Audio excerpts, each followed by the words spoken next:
Hello, friends. Welcome to the Soundbox. I'm your host, Candace Sessums. Remember, you can follow or like the Soundbox wherever you're listening, whether on Substack, Spotify, YouTube, or Apple. Here in the United States, you might be celebrating Memorial Day this weekend. How about a little Sessums History Snippet before I introduce today's program? Memorial Day can trace its roots back to the aftermath of the American Civil War, when both sides sought ways to honor the fallen and to bridge division by decorating the graves of those who had died.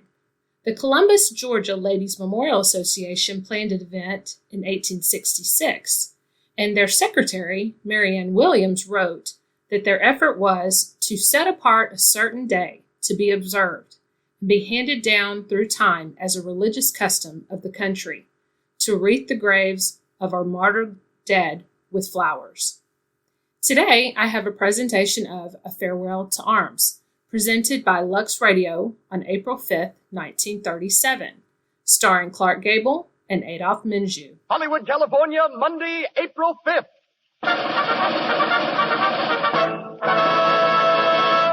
The Lux Radio Theater presents Clark Gable, Josephine Hutchinson, Adolph Menjou, and Jack LaRue in A Farewell to Arms.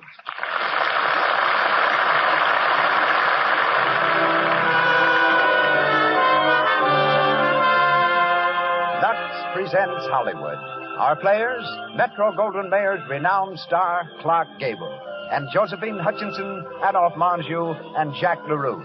Our guests, the eminent director of A Farewell to Arms and many other hit pictures, Frank Borsegi, and Courtney Riley Cooper, famous writer and criminologist.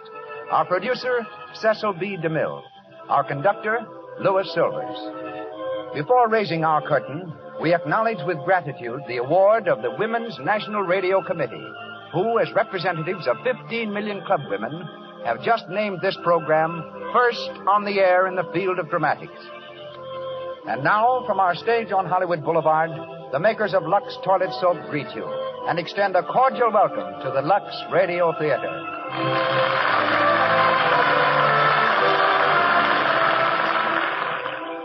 Lovely Jean Parker tells you this.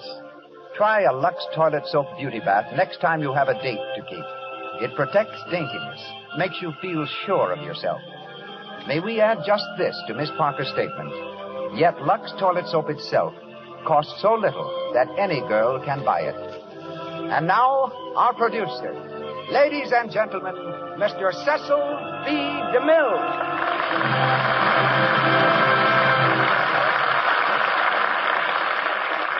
Greetings from Hollywood, ladies and gentlemen. 20 years ago tonight in Washington, a group of weary statesmen left the council chambers of the nation, knowing that when they returned, they must seal a declaration no longer avoidable. On the following day, April 6, 1917, word went round the world that the United States had entered the war. There were those who had not waited. Among them, 19-year-old Ernest Hemingway, who had joined the Italian army. He emerged at the struggle's end with 4 possessions. On his chest, 2 medals for valor. In his shoulder, a silver plate replacing what steel had carried away. In his mind, a story that cried out to be written. Basing the tale largely on what his war-weary eyes had seen, he labeled it A Farewell to Arms. The world accepted it as one of the most graphic, true, and tender accounts of the conflict. Lawrence Stallings adapted it for the stage, and it came to still greater glory on the screen. For many months we've aspired to bring A Farewell to Arms to the audience of the Lux Radio Theater, but patiently waited until we could announce the stars whom we present tonight. Clark Gable as Lieutenant Henry, Josephine Hutchinson as Catherine Barclay, Adolph Menjou as Rinaldi, the same role he played in the picture, and Jack LaRue as Father Romano, the part he created for both play and screen. In his story, I don't think it was Mr. Hemingway's intent, nor is it ours, to point a finger at how the war began, nor how it ended. After 20 years, we've forgotten a lot. Perhaps it's just as well. But tonight at least, let us remember brave men and lost lovers, as we dedicate this tale to those ordinary human beings caught in war's relentless circumstances.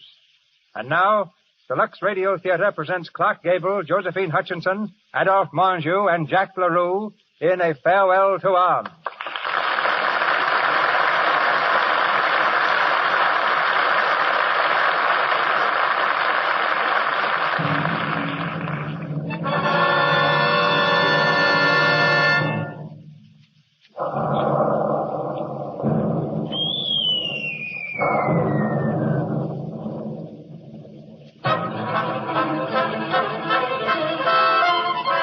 World War.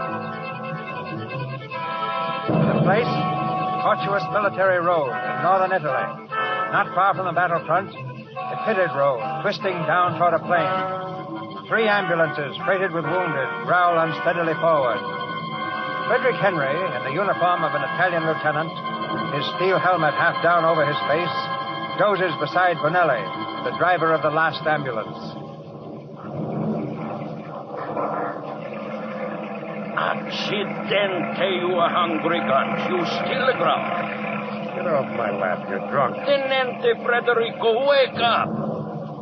Buy me a dark one. I don't want blondes. I like brunettes. Please, Tenente Frederico, wake up. What's that?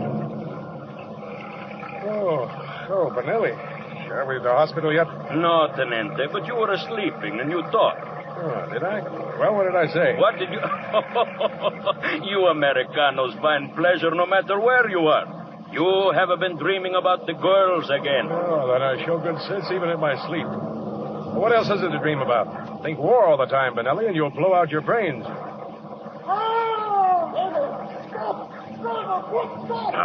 Those men in the back, why do they not keep quiet? Find out what he wants. What is the matter with you back of that? I'm getting you to the hospital as fast as I can. I can't stop, but not to here. The brakes won't hold. Poor devil, he's dying. He's well off, but he doesn't know it. See, Tenente. Don't hang on to those brakes. Throw your engine wide open. When we crash, it won't make matters much worse. What, Tenente? Drive faster. We can get down there in no time. Then you can help a man meet death. You have order, Tenente.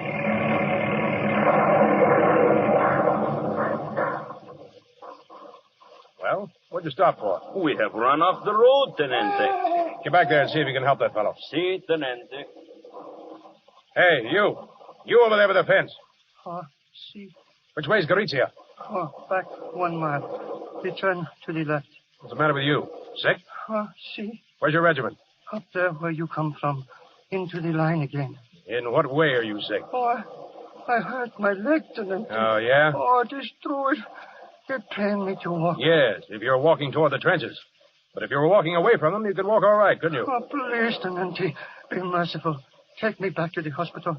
I can't go up there again. Oh, Mother Mary, I can't. I don't blame you. It's tough luck, soldier, but there's nothing I can do for you. I won't go. No, I won't. Not if they shoot me. Keep away from the Tenente. Oh, no, he's all right. He's crazy. The Tenente can shoot him if he wants to. But I don't want to. I know how he feels. Tenente, please help me. Well, there's only one way I can help you. Bonelli, the man who was dying, how is he? Dead. He's lucky. All right, soldier, turn around. Turn? Head up? See, Tenente. Now. Tenente, you club him on the skull with your revolver. Look, he's bleeding. Sure, we can take him back this way. Get rid of your dead man, put this one in his place. Tenente, that is why you hit him. War's a rotten business, Bonelli. Come on, put him in the back.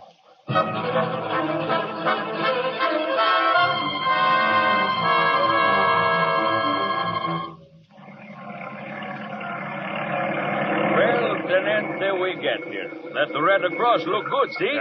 Just about perfect. Come on. There will be pretty nurses here, Tenente. Brunettes? They are always brunettes. Yeah, I'll believe that when I see them. Hey, orderly. Yes, Lieutenant? We have wounded out there. But we are English, Lieutenant. I'll inform the Italian unit. It's in the other wing. Thanks. Hey, Bonelli. Look at that girl going down the hall. See her? But she's not brunette. Oh, she's darn pretty, though. What the devil is she crying about? I go see about the men, Tenente. Yeah, okay. Oh, nurse. Nurse. Hey, tell me something, will you? What's the matter with that girl going down the hall crying? Well, if you must know, they're sending her back home. Home? Well, people don't generally cry when they're sent home, do they? Would you might, cry? If I were in her place. She was married just a few days ago, and they found out about it, and they discharged her. Oh, that's different. All war is different, isn't it? Things happen that never could happen except in war. Right.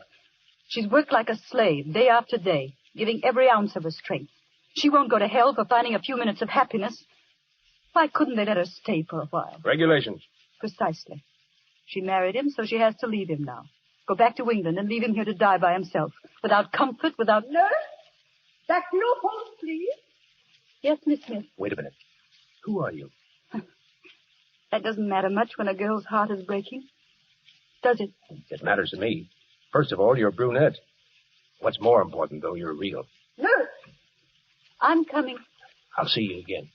Will you? Nurse? What is it, Miss Smith? Hey, baby! Rinaldi! You old sawbo. I am very happy to see you. Finally you turn up, eh? Hey, listen, Rinaldi. Who is that nurse just turning into that ward?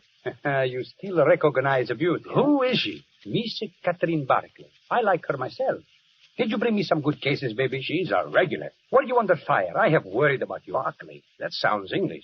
7 operations today, baby, and one of them was beautiful. I took the heart out. A nurse, but still human. The heart lay in my hand. It was lovely. Soon, Rinaldi will be the best surgeon in all the corps, then in all the army. Someday in all of Italy.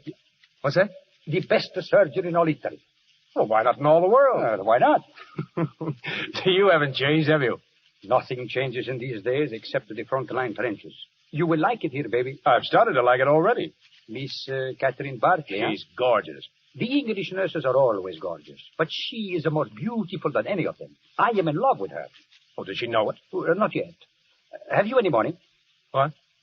Oh, a little. Well, it will be enough. Lend me 50 lire. What for? Well, I must make on Miss Barclay the impression of a man of sufficient wealth. Now, wait a minute. But I must convince her that the great Rinaldi, who will one day become the greatest surgeon in the world, is even greater than he really is. You are my good friend and financial protector. Rinaldi, you're crazy. Well, but you lend me the lire. Oh, Lord, what else can I do? The last detail is perfect. Now we can eat and drink, and then I have an idea. Tonight at the mess. I won't be at the mess. But you will when I tell you. A special occasion. Song, wine, a beautiful girl. I will see that you... Hey, it's an air raid. They bomb us. Watch out for yourself. I must keep my patience. Steady, everyone, steady. Miss Barclay, where are you? They bomb us. May their souls sweat you for it. Miss Barclay! Here you are, come on. Follow me now. You've got to get out of here. Please, But you've got to think of...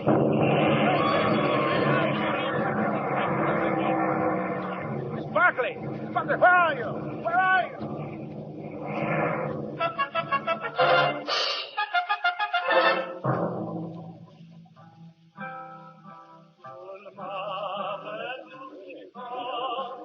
Buonasera, Father Romano. You come to the mess hall tonight?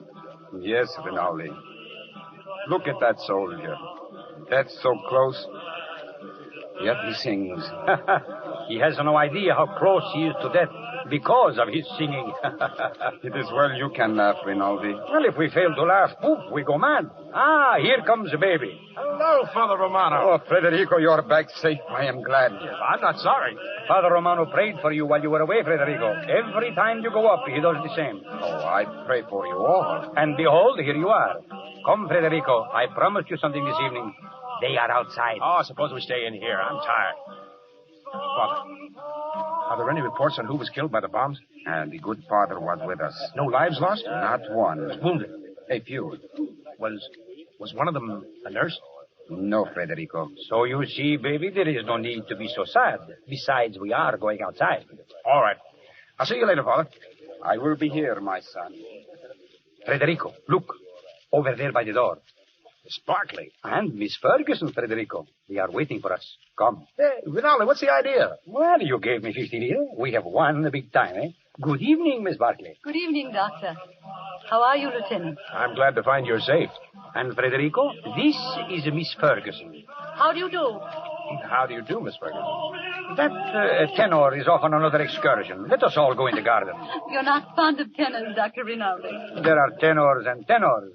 Like I say. Hey, where is Ferguson? Well, I thought she came with us. I see you two don't know Fergie. You mean she stayed inside? There are such things as orders. The devil take orders. 3 of us cannot go wandering about here in the garden. Orders or no orders. Frederico, you go find that nice Miss Ferguson. What? She's your guest, not mine. What? But, Dr. Rinaldi, you did invite her. Very well. I will get her, but I come back. She must not disappoint Frederico. So you're the one Ferguson mustn't disappoint. That's how Rinaldi planned it. You want it that way? No. Then I'm glad Fergie walked out. And I'm glad you helped send Rinaldi after her. Did I? I'd like to think of it that way. I'm afraid it's a fact. It wasn't very kind of me. It was perfect. Oh, I refuse to argue with you. It'd spoil everything. Oh, it's a wonderful night. You helped to make it even more wonderful. You know how to use words. And we do seem fated to meet one another, don't we? Yes. Thank my lucky star. Oh, but Rinaldi will come back and bring Ferguson with him. Suppose they don't find us. Great. Babes lost in the woods. Yes. Babes who don't want to be found. See, that's an idea. We'll walk off into the darkness. And hope we find light? You ready to start? Yes. I may be an idiot, but I'm ready.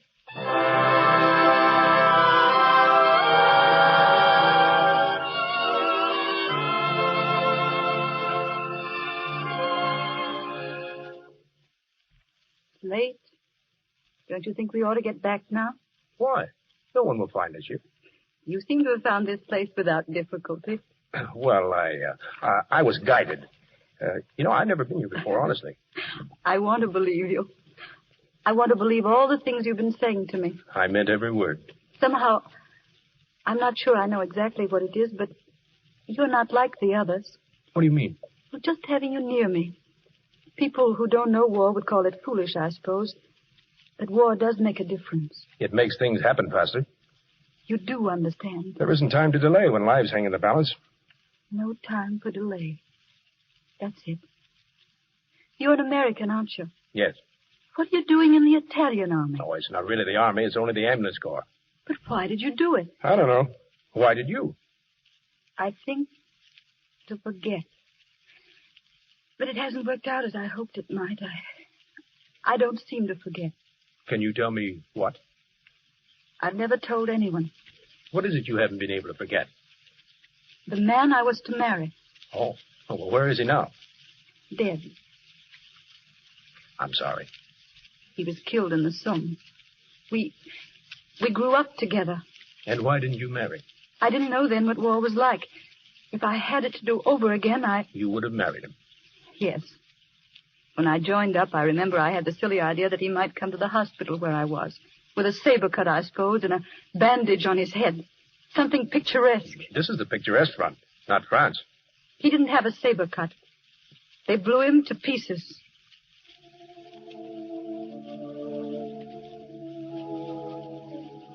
What are you thinking about? You. I'm glad, Frederick. No one could be close to you like this without feeling the wonder of it. Doesn't seem as if war was within 100 years of us. It isn't. There doesn't seem to be any yesterday. No tomorrow. Nothing but just this one moment. And that's all that counts. Catherine. Please, don't. But I'd like to. No, please. But I want to kiss you. Thanks. I didn't mean to slap you like that. I'm sorry. I just couldn't stand the nurse's evening off aspect of it. Did I hurt you? I think you rather helped me. I'm ashamed of myself. But you are beautiful. And I'm mad about you. Tomorrow morning I go up to the front. If a shell got me and you never saw me again. No. Don't say it. Why not? Because I love you, too. Then? I love you, Frederick.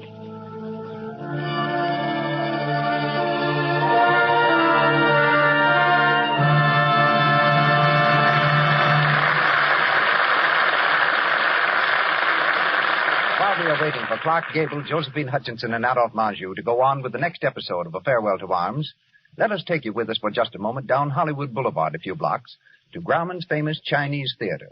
The line is forming already to see Lloyd's of London. Let's listen in on Dot, who planned to meet Margie before the show. Gee, Marty, you must have been here ages to be so near the beginning of the line. Guess who I saw way back near the end? I don't know. Who? Evelyn with Jack. No. Doesn't that beat all? Oh. I mean, he kind of stopped seeing her, you know. Yeah? Well, Evelyn's got on a pink dress tonight, and she looks wonderful. Listen, I'll tell you a secret about Evelyn.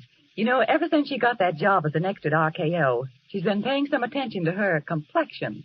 They have Lux toilet soap in all those dressing rooms, and she took the hint. Well, it certainly worked. Honest, her skin looks grand. Going great guns with Jack, too. Looked like a real romance. A real romance. Any girl whose complexion is lovely can expect one. Here's where Lux toilet soap comes in.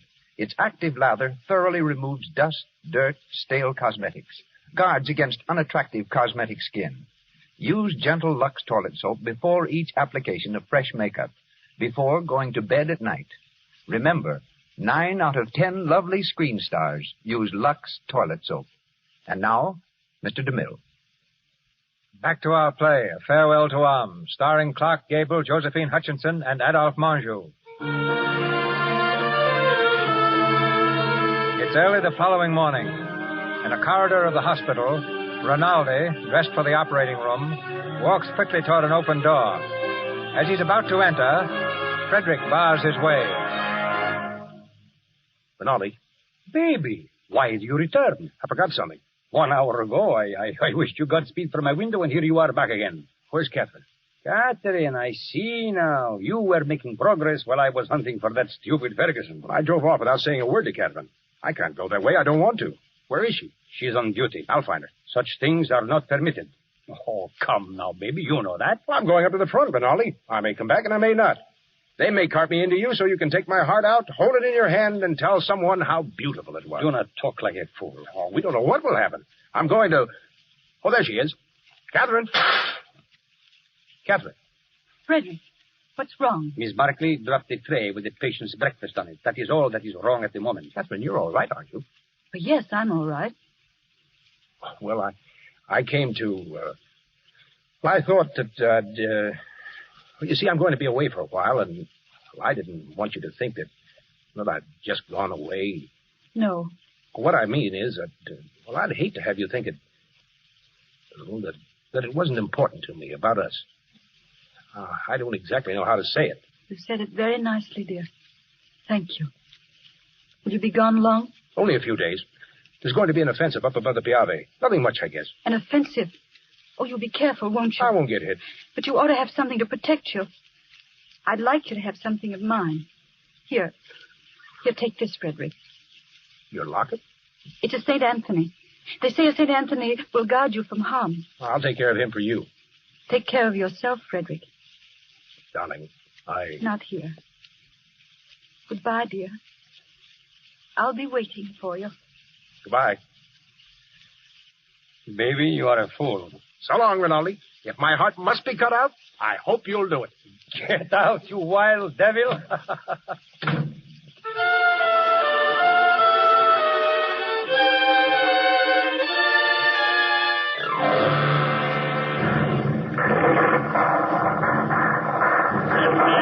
Frederico. Oh, stop worrying, Benelli. But they lay down the barrage. It isn't going to harm us any. I have St. Anthony with me. Her St. Anthony, Benelli. I won't get hit. Please come into the dugout. You are driving me crazy. Please, for her sake. All right. Go in yourself first. It is getting a little nasty. Here, I dropped the tent flap. It blows out some of the sound. There. Hey, we better eat something. There won't be much time once the attack starts. Try this spaghetti, Tenente. Thanks. It does not taste so bad when you wash it down with some of the wine, eh? Drop that flap and come in, Piano.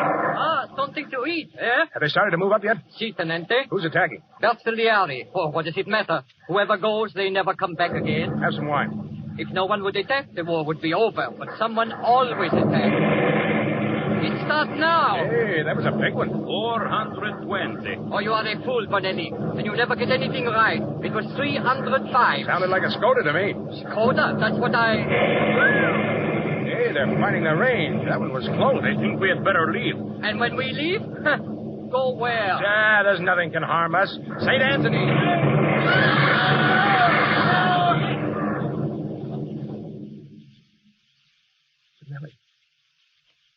Benelli. Tenente, are you safe? Benelli, they got me.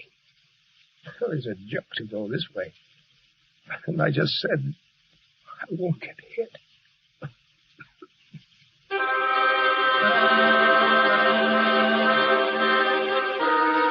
Lieutenant Frederick Henry, lacerations of the scalp and possible fracture of the skull, multiple superficial wounds of the left and right thigh, left and right knee and right foot, profound wounds of right foot and knee, incurred in line of duty.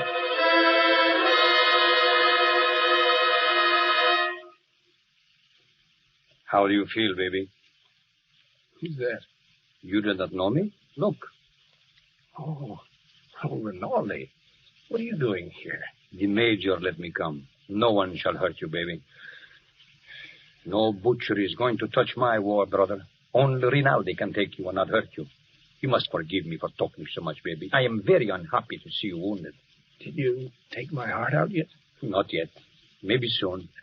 Nurse, you fix those instruments? Yes, sir. How did it happen, baby? I will see that you are decorated for bravery. Perhaps we can get you the bronze medal. Did you carry someone on your back? If you did, I will get you the silver one. Oh, no, I didn't carry anyone. I couldn't move. But there was something heroic. Tell me what you did. I was blown up eating spaghetti. Well, it does not matter. I will get you the silver one anyway.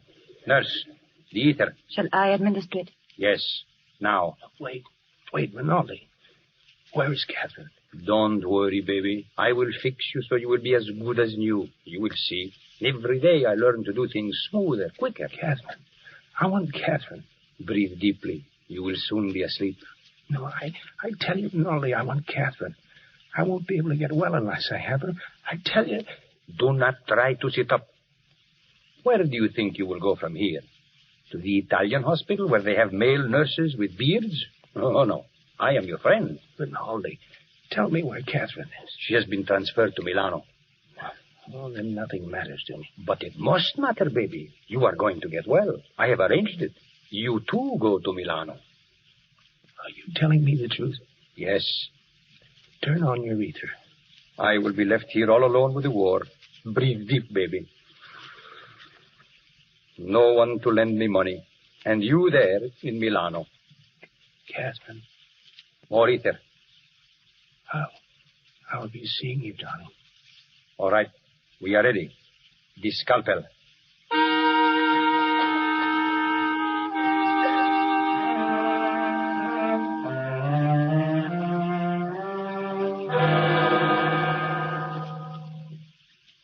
Well, my boy, how are you? Better, Father. It was good of you to come. I heard they brought you in Milano. You like it here? Well, it's a lot quieter. Sit down, Father. Oh, I cannot stay long, my son. They warned me not to tire you out. Oh, don't worry about me. Rinaldi said he'd pull me through, and he did. You seem tired yourself. I am tired, but I have no right to be. You have the war discussed. Oh, no, my son, but I hate war. I don't enjoy it. You do not mind it. You do not see it. Oh, you must forgive me. I know you are wounded. Still, even wounded, you do not see it. I can tell. Come in. Hello, Catherine. Hello, darling. Good evening, Father. Miss Catherine, you do not think I am tiring him? Oh, no.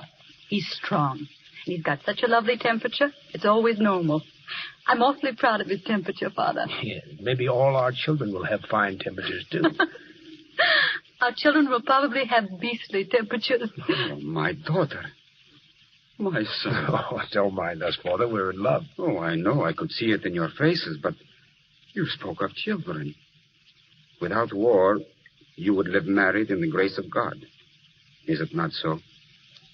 Why, yes. And you, my dear? Yes, Father. Then you shall be married. Now.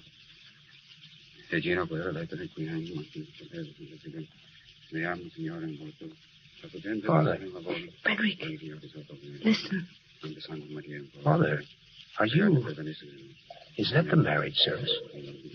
Of course you understand that Army regulations prevent us from marrying. They'd send Catherine home. Oh, but why shouldn't she go home? She'd be far better off. Shh. Poor cat. Our marriage, Frederick. It's a crazy marriage, darling. It's real. And at least I'm in white. No orange blossom? I can smell them. No organ music. I can hear it plainly. And do you, Federico, take Catherine for your lawfully wedded wife? I do, Father. And do you, Catherine, take Federico for your lawfully wedded husband? I do. Then I pronounce you man and wife. And from my heart I can say, bless you in his name. Thank you, Father. In times such as these, man-made rules are not as important as the laws of the Father. Let me look at you, Catherine. I'm happy, Father. I see that in your eyes. Goodbye. I will come again next time I am in Milano. Give my regards to everyone, Father. I will. Goodbye, Father. God have mercy on you. Catherine. Married. You and I. Married. You love me? I adore you. I love you. So nothing else matters. There's nothing in the world can keep us apart now. Who the devil can that be? It can't be the Father. Get behind the door. But if anyone found me... No one's going to find you. Come in. Well... Oh, Ferguson, welcome. You don't need to try any of your blandishments on me. Has Catherine been here? I wish she would come here. She's a fool when she's near you. Now, an absolute Fergie. featherbrain. The more she has to do with you, the less good will come of it. Fergie. And let me tell you one thing more. War or no war, let Catherine alone. If you don't, you'll have me to answer to. Now, I hope you sleep well with that on your mind. Poor Fergie. Oh, she'll live through it all right. You know, it's a lot of fun teasing her. Her nose does such weird tricks. Oh, good night, dear. Good night. No. But I've got to go back to quarters. Oh, just a little while, please. Come on, sit close to me. Frederick. Yes? How many other girls have you loved? None. How many? Really?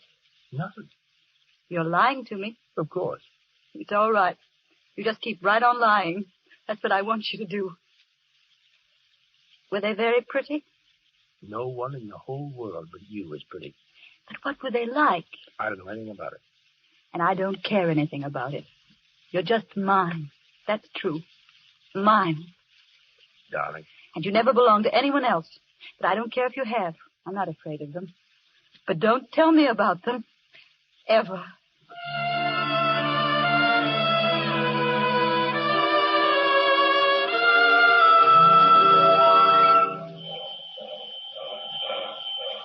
You wish something, Signora? A ticket to Switzerland, please. But to where, Signora? What town? The nearest one to Italy. That would be Brissago. Then that's the ticket I want. Catherine! Catherine Barclay! Fergie. Oh, Fergie. What on earth are you up to? I hoped you might come. Oh, you knew darn well I would after I found your letter. What do you mean by leaving instructions that no one was to tell that fool ambulance driver of yours that you'd run away? Well, he's up at the front again, Fergie. That's nothing new. He's been there for months. I didn't want to worry. Don't bother your head about that. War doesn't make men worry about anything but themselves. Do you mind telling me what it's all about? I'm going away. So I gathered, but where? Why? I'm going to Switzerland so my baby can be born without guns all around him. Your... Catherine? Your baby? Our baby. Oh, I said that no good would come of it. But, Fergie, he's my husband. And now war hasn't even cheated us out of a baby. And you're going alone? Oh, I'm not afraid. Bringing a baby into the world isn't anything. Well, millions of other women have had babies. But he mustn't know. Yet. I'll write to him from Switzerland. You won't tell him yet. Promise. The train leaves, Signora. You're running away? But I'm running away to happiness, Fergie. The greatest happiness I've ever known.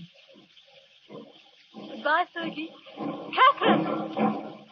Goodbye.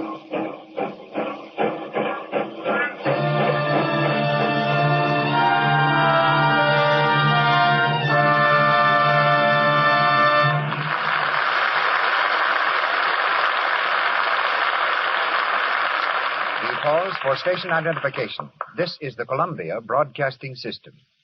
This is KNX, Los Angeles, the voice of Hollywood.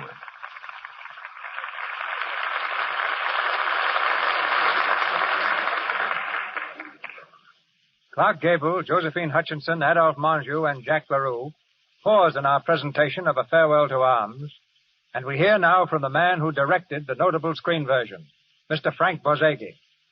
Starting his theatrical career at 13 as a utility boy with a road company, he became a leading man in Hollywood prior to turning director 20 years ago. His succession of hit pictures began with humoresque and include Desire, Street Angel, Little Man, What Now, the Academy Award winners Bad Girl and Seventh Heaven, and his current achievements, Green Light and History is Made at Night. Yachtsman, aviator, polo player, a friend to everyone. It's an honor to present one of Hollywood's greatest directors, Mr. Frank Borzage.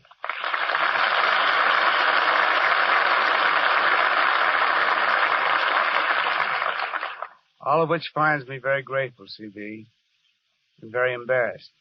Apparently you've never seen me sail a boat, fly a plane, or fall from a pony. But it does my heart good to be here listening to such a faithful and genuine production of a story that made my pet picture. Well, thank you, Frank. Our problem tonight, as every week, is to convey by sound alone what you and I do on the screen with a camera.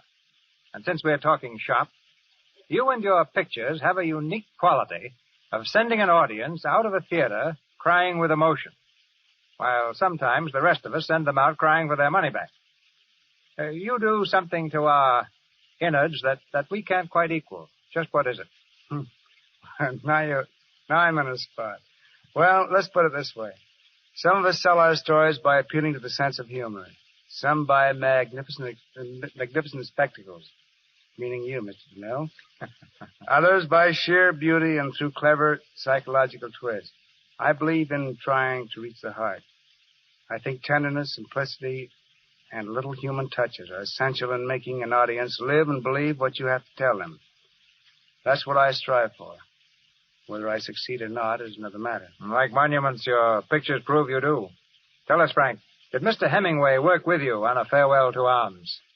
No, but we were fortunate enough to obtain a technical advisor, a Lieutenant Charles B. Griffin, who knew him in Italy during the war. Lieutenant Griffin showed me a letter Hemingway had sent him shortly after he was wounded.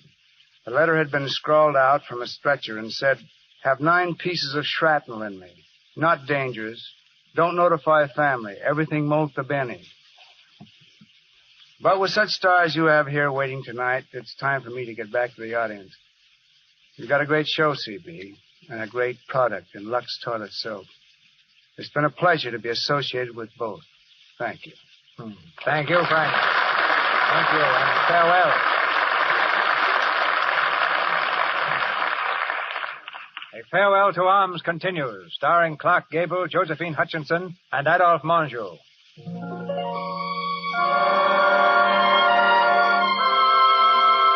Months have crawled by since Catherine entrained for Switzerland. Months during which she's written daily letters to Frederick, but has received no answer. We find the American in his quarters near the front. In the garish light of a kerosene lamp, he sits at a crude table, writing. Rinaldi paces back and forth impatiently. Hurry, baby, hurry. It is time to go. Go where? What I told you before, the Villa Rosa. Ah, you will find things there to make you forget the war. New girls, all brunettes. Everybody is going. Not me. But, baby, you must. It will be a fine party. Besides, I said you would go. I can't. I want to finish this letter. To your frozen English girl in Milano who never answers? Every day nothing but letters. You might as well be married. That's my business. Oh, baby, how you have come back to me. Serious, like a shopkeeper, and with a liver. Where is my war brother who used to be so gay with me and go to the Villa Rosa every night? Oh, leave me alone, will you? Why, is she not just a girl? Keep her out of this. So, a sacred subject. Believe me, baby, sacred subjects are not for soldiers. Be like me, all fire and smoke, but nothing inside. I said I wasn't going. Come on, baby. I said to leave me alone. You can call me your friend. Why in heaven's name can't you let a friend alone when he asks you to? Now clear out. So, I do not like that, baby. Then let me alone. I think that is a good idea. Next time you are wounded, I will take out your liver and put you in a good Italian liver and make you a man again. I will teach him a lesson. No woman can come between friends.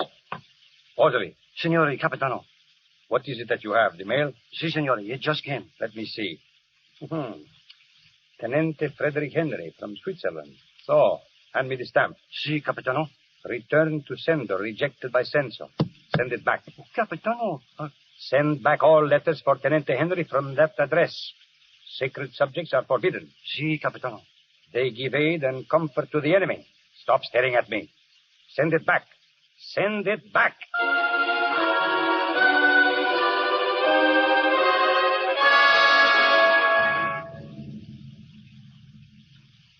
Sit down, Father. It's nice to see you again. Thank you, my boy.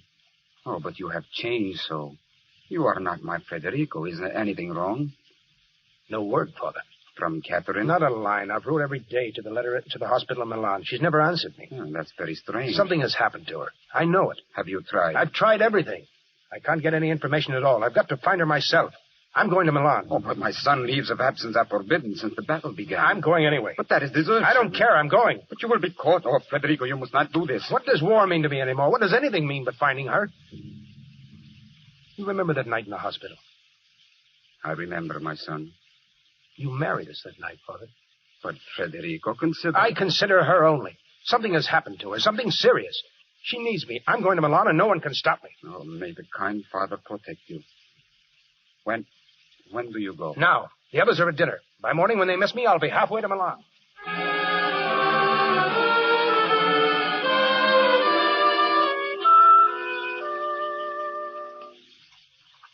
And so, beloved, before very long, I will have wonderful news for you.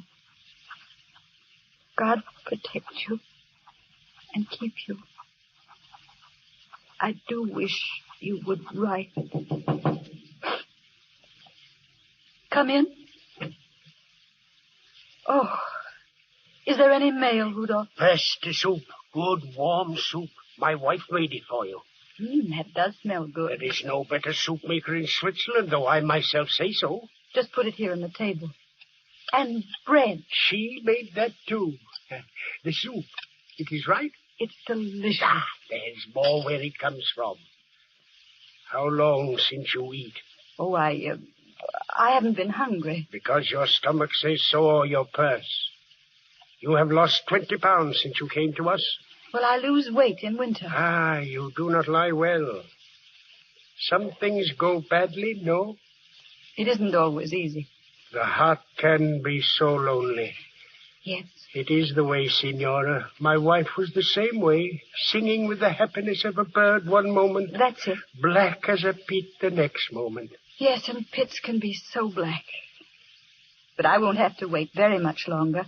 A day, 2 days, perhaps 3. Then happiness. Yes. All the wonder of life for my very own.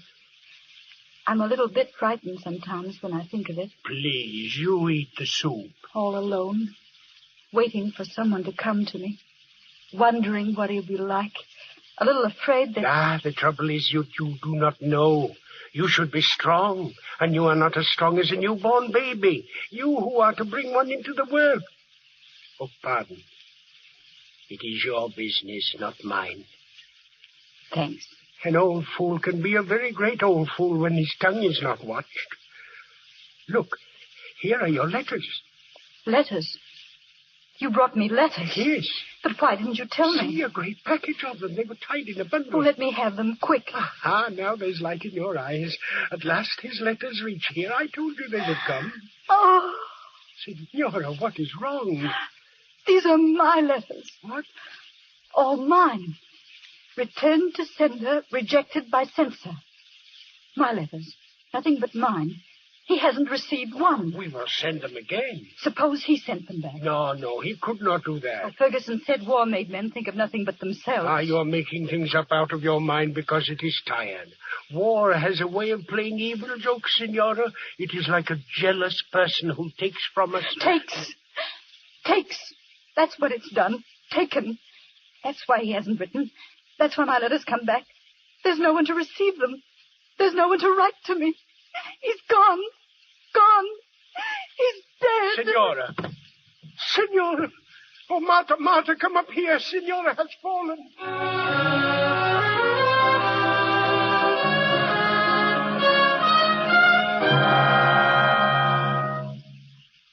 Where have you been, baby?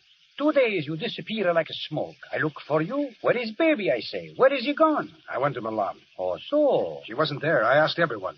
They don't know where she is. Or if they do, they're not telling me. She was going to have a baby. Fergie told me that much. A baby? Too bad. Well, tomorrow we move up front again. That will make you forget. I'm not moving up front with you, Rinaldi. I'm through with the war. But you cannot just stop and say I am through with war. They will not let you do it. If they arrest you, no one can say... I realize all that. They will shoot you. Get this through your head. I'm not going back. I'm going to find Catherine Barclay. She's going to have a baby. My baby. I'm going to find her. And nothing you can say will change that. But suppose that she is no longer in Italy. What made you say that? Only because... You know where she is? Yes, baby. Where? Switzerland, Brissago. How do you know that? Believe me, baby, it is true. Brissago? About 35 kilometers. There will be sentries at the frontier. I know. And you will have to watch out for patrol boats. I'll make it. Here, you may need this money. Take it. You're a good egg, Rinaldi. No, I am a bad egg, baby. But I did not know you felt this way about her. You see, baby, I knew all the time where she was. What? I saw by the postmark on her letters, the ones I sent back to her. You fool, Rinaldi. You poor, blundering fool. I am sorry, baby. I did not... Shut up! I ought to strangle you. But I'll take your money because I need it. I will be lonely without you, baby. You? You will write to me. Oh, sure. Maybe my letters will come back, too. Goodbye, Federico. Don't forget. He will never come back. Never. Curse all wars and women.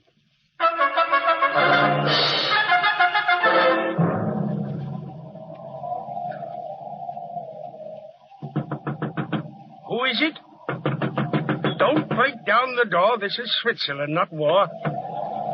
Well, what do you want? Miss Catherine Barclay, where is she? I don't know. She's gone. That's all I can tell you. She ran away when we wanted to help her. But this is where she lived. Ferguson told me it's where she lived. Who are you? What business is it of yours?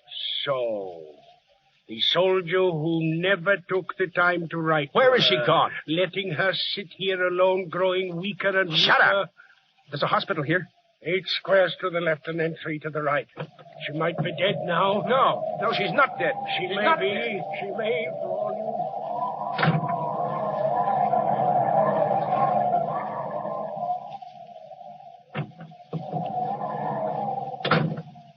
Well, what do you want? Miss Barclay. Do you realize you're dripping water all over the floor? What difference does that make? Is Catherine Barclay here? Yes, she is. Why? I'm her husband. You don't have to look at me like that. I came here as quickly as I could after I found out where she was. How is she? Dr. Peters will tell you. He's in with her now. I'll wait until he comes out. But she is all right, isn't she? We don't know yet. But people don't die in childbirth nowadays. Some do. She won't die. She's just having a bad time. After it's all over, she'll say it wasn't bad at all. Well, that's what we all hope for. But what reason is there for her to die? It's just a child that has to be born and makes trouble and is born, and then you look after it and get to love it. Nurse. Oh, doctor, this is the husband. Is there any danger, doctor? She's very weak. Weak? Yes. The baby? A boy. But he was dead. Oh. But she'll be all right. It's not in my hands any longer. Don't let her die. Oh, God, please don't let her die. I'll do anything for her if you don't let her die. You took the boy. That was all right. Oh, please, God, don't let her die. You wish to go in? Please. All right. Through this door. Now be just as quiet as you can.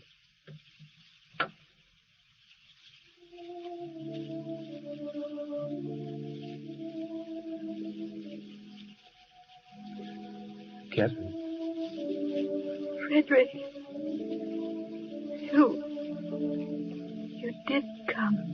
Don't try to move, darling. I knew you were coming. You'll be all right, Catherine. I know you'll be all right. When my letters came back, I thought you were dead. I kept on thinking you were dead until last night. Then I knew you were coming. I kept calling to you. It was all Rinaldi's fault. He didn't know. He took your letters and sent them back again. Every one of them.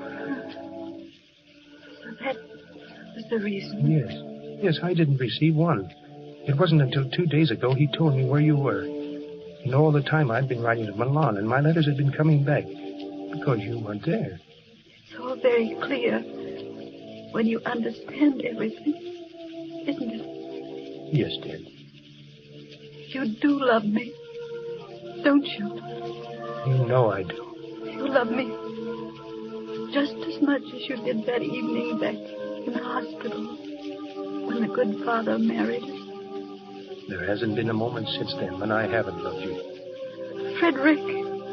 Yes, darling. Stopped raining, hasn't it? Yes, darling. I hoped it would. Please open the window.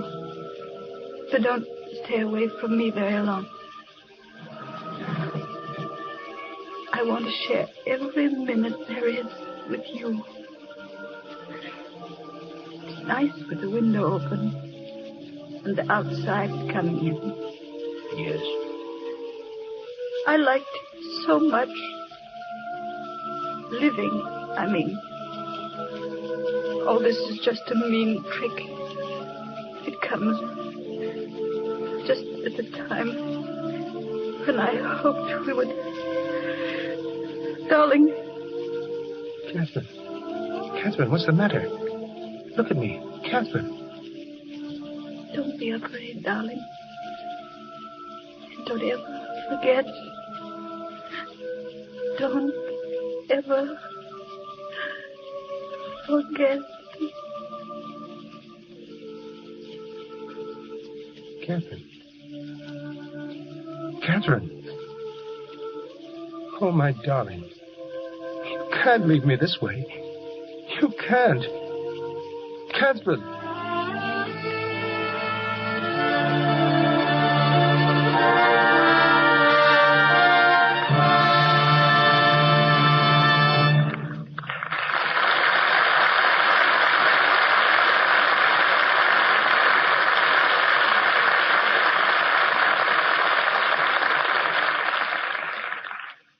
Death is an angel with two faces. To us he turns a face of terror, blighting all things fair. The other burns with glory of the stars, and love is there. We have concluded a farewell to arms. But we have not said farewell to Clark Gable, Josephine Hutchinson, and Adolph Menjou. They will return to us in a moment. 19 years ago, the World War ended. But today in this country, we're engaged in another war. The war on crime. An underworld army of over 3.5 million thugs rolls up an annual crime cost of $15 billion. One of the leaders in the fight against the enemy within our gates is now our guest. Head G-Man Hoover calls him one of the greatest authorities on crime. He's also a writer of distinction and worked with me on The Plainsman. Ladies and gentlemen, Mr. Courtney Riley Cooper.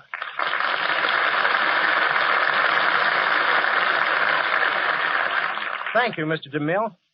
And here's an interesting angle to those figures you just mentioned.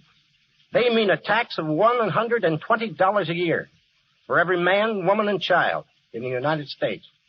But that isn't the worst of it. I'm just trying to cheer you up, you know. Government figures show that unless a person dies young, 3/4 of our entire population, directly or indirectly, will be victims of major crimes, like burglary, or holdups, or manslaughter, arson, or murder. You're quite a sunbeam, aren't you? Can't something be done to clean up this terrible mess? Well, the most hopeful thing about the crime wave is its magnitude. Because at last people are beginning to awaken to what it really means and its terrible cost in money, in lives, in property. And when the American people wake up to a situation, they usually do something about it. Knowing the rackets as you do, Mr. Cooper, you must be a tough person to victimize. You mean I'm public victim number 1. I was robbed 3 times in the last year. One more question. Who was America's most dangerous criminal? John Dillinger? Not at all. It was a woman, Kate Barker. She reared 4 sons to be murderers, bank robbers, kidnappers, and herself died with a machine gun in her hand. Perhaps you remember the battle at Lake Weir, Florida, about a year or so ago. Ma Barker and her son, Fred, fought off 15 G-men and died with their boots on. But in doing so, they helped the war against crime, for it is things like this that arouse decent, law-abiding citizens to a true realization of what's going on. Thank you, Mr. DeMille, and goodbye. Thank you, Mr. Cooper. I'm sure we're all with you. At this point, our stars return to speak for themselves. Ladies and gentlemen, Clark Gable, Josephine Hutchinson, and Adolph Menjou.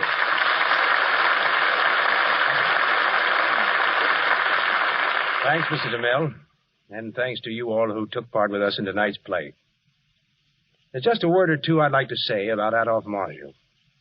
The story of A Farewell to Arms is nothing new to him. During the war, Adolph served in the Cornell unit of the United States Ambulance Corps. He was with the first contingent of American troops to land in Italy and really lived the story as Hemingway saw it. He served at Bassano, Montetombo, and Genoa, rose from private to captain, and took his detachment over the Alps for the drives in the Argonne and at San Miel. Did I get the facts straight, Adolph? Yes, this play brings back many memories. I well recall the hospital where Lieutenant Henry met Catherine. It's in a little town just outside of Genoa, and I was stationed there for several weeks. Now let's see what tonight's Catherine has to report. You look as if you had something on your mind, Josephine. Oh, no. I was just standing here admiring Clark's lovely sideburns. Well, I admit they require a little explanation. Well, you see, I'm playing the part of Charles Stewart Parnell in the picture Parnell, and he lived when sideburns flourished. The studio prefers the homegrown variety, so there was nothing that I could do about it. They certainly are beautiful, Clark. Beautiful. By the way, they tell me you're a handy man with a rope. Yes, I understand they're calling you Buck Gable. You bring 'em back alive. Everything from calves to mountain lions. Rope, mountain lions, what's this all about? No. Really nothing at all, Josephine. You know, I just get a big kick out of trying to rope calves. You know, a regular drugstore cowboy. Most of the time, the calves win. And that business about getting a mountain lion is technically correct, but it was only a 60-pound youngster. I gave him to a trainer, and you may see him in the movies one of these days. Well, if he's going to be a regular picture star, you'd better acquaint him right now with Lux toilet soap.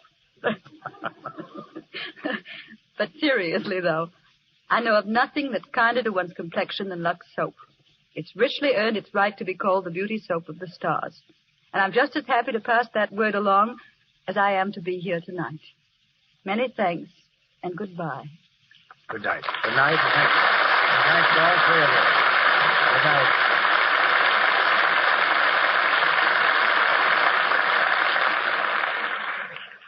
Thank you, Clark Gable, Josephine Hutchinson, and Adolph Menjou.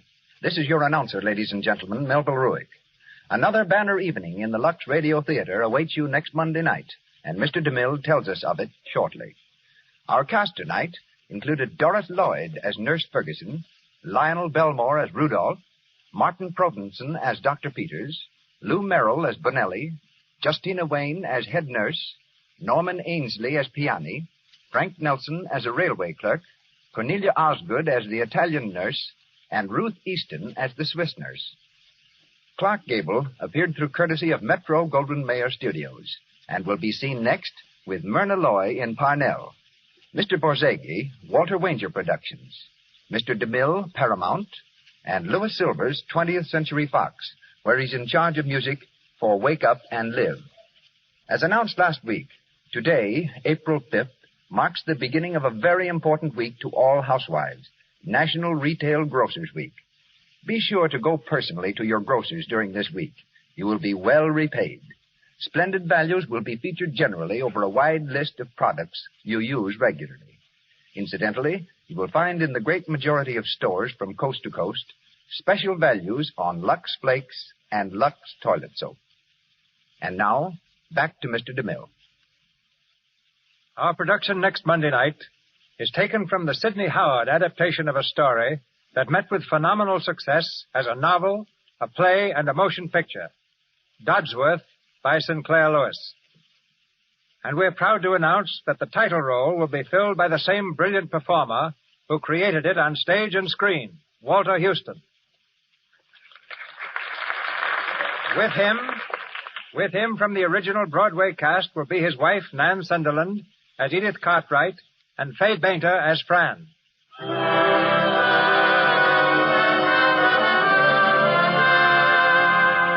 Our sponsors, the makers of Lux Toilet Soap, join me in inviting you to be with us again next Monday night when the Lux Radio Theater presents Walter Huston, Nan Sunderland, and Fay Bainter in Dodsworth.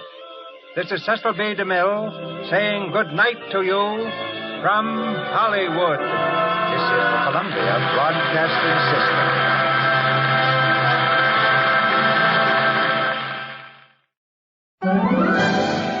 I'm Jeffrey Lyons, hoping you enjoyed AMC's Lux Radio Theater presentation of A Farewell to Arms, starring Clark Gable, Josephine Hutchinson, and Adolph Menjou, originally broadcast over CBS Radio April 5th, 1937.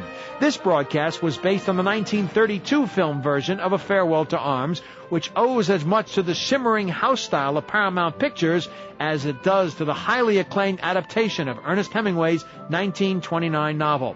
Now, if Hemingway purists can get past the romanticizing of the novel, the film offers its own glittery appeal.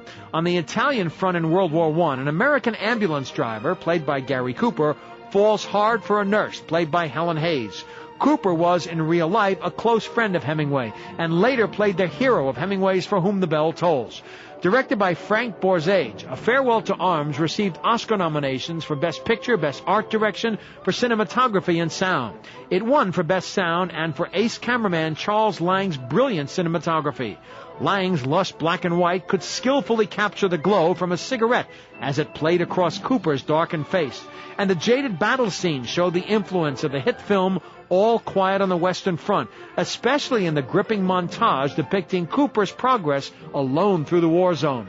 A quality remake followed in 1957, starring Rock Hudson and Jennifer Jones, directed by Charles Vidor and produced by David O. Selznick. Written by Ernest Hemingway, the book, A Farewell to Arms, was based partly on his own experiences in the Great War. Certain parts of the original text were censored due to sexual content. Then, during the Second World War, the novel was banned in certain countries, specifically fascist regimes. Today, it is considered a classic and perhaps Hemingway's best work. Thank you again for listening to the Soundbox. Be sure to check in next time, where I'll be back with another dash into the past. Imagine a place that's perfect for you. A sleuth's delight, where every mystery is superbly cozy. A reader's paradise, where romance is always sweet. You don't have to imagine, friend. That place is here, and you can step right inside today. The Cozy and Sweet Bookstore is where you want to go for all your mystery and romance reads. Plus, many authors offer deep discounts on bundles. Visit www.cozyandsweet.com. Cozy and Sweet Bookstore. Mysteries, romance, and treats from your favorite authors.